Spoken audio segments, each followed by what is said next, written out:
I wanted to show you how to fix these logos so they all look good. This is basically a gallery in WordPress, and galleries are not that intelligent. There's a couple things you can do. You can say to crop images the way you want, like this, and that'll show them uncropped, basically, if you're checking it off. By default, I believe it's checked on. So that's why you're getting this cutoff of these wide logos compared to ones that are more square. The other option is to create square logos of any sponsors you have, and that way they're all square, so they're all consistent. That way there's not like this up and down, up and down. So I'm going to go in here and change this. So first off, we are going to come in and hit replace, and I'm going to open up my media library. I have gone ahead and created 4 square versions of these logos to use on our site.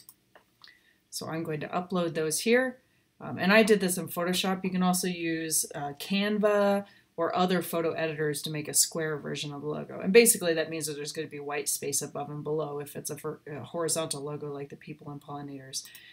Then you're going to select this logo once it's uploaded and drop it in. And let's do that same thing with all of these. So I'm going to upload.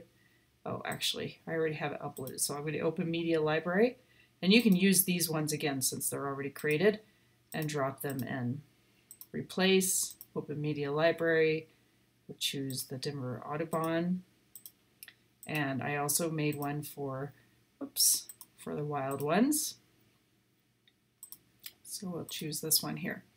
And now I think this looks a little bit better because they're all centered visually. It just looks better. The Denver Audubon is a little bit bigger, so I could create a smaller version of that, and I might do that after this video just so it looks a little more consistent with these, since these are kind of more horizontal, wider versions of the logo. But this is the way to do it. The other thing is I always recommend to put in the alternative text on any of these images. And I believe you can also add a link by clicking on it and then clicking on link here, and then you can open up a new window and copy and paste the URL of that website here. If you expand this, you can say open up into a new tab. In this case, that makes sense because it's a different site, so we're going to leave that there. And then I'm going to close out of that, and that should be still linked. So yes, I can check and make sure. And you can expand it again to make sure it opens up into a new window if you'd like it to.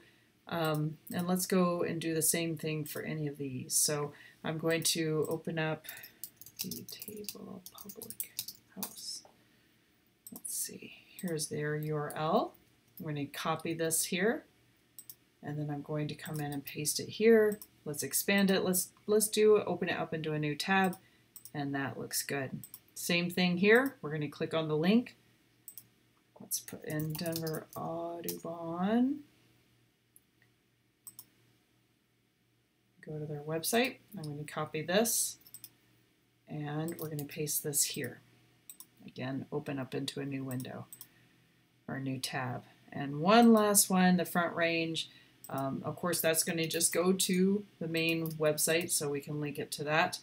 So let's click here. And this one may or may not need to be linked, but we'll just link it for the sake of linking it.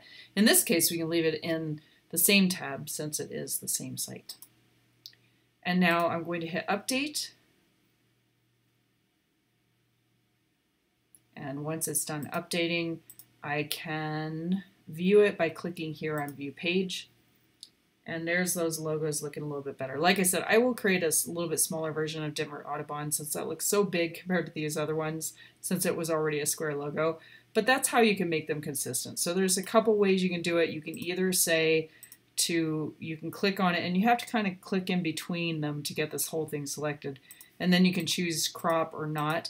As you can see with square images, it doesn't matter because they're all the same proportion. So it doesn't matter if they're cropped or not. So that's something to keep in mind as well. But anyway, that's a quick tutorial on how to make a gallery of logos consistently sized in WordPress. Happy WordPressing!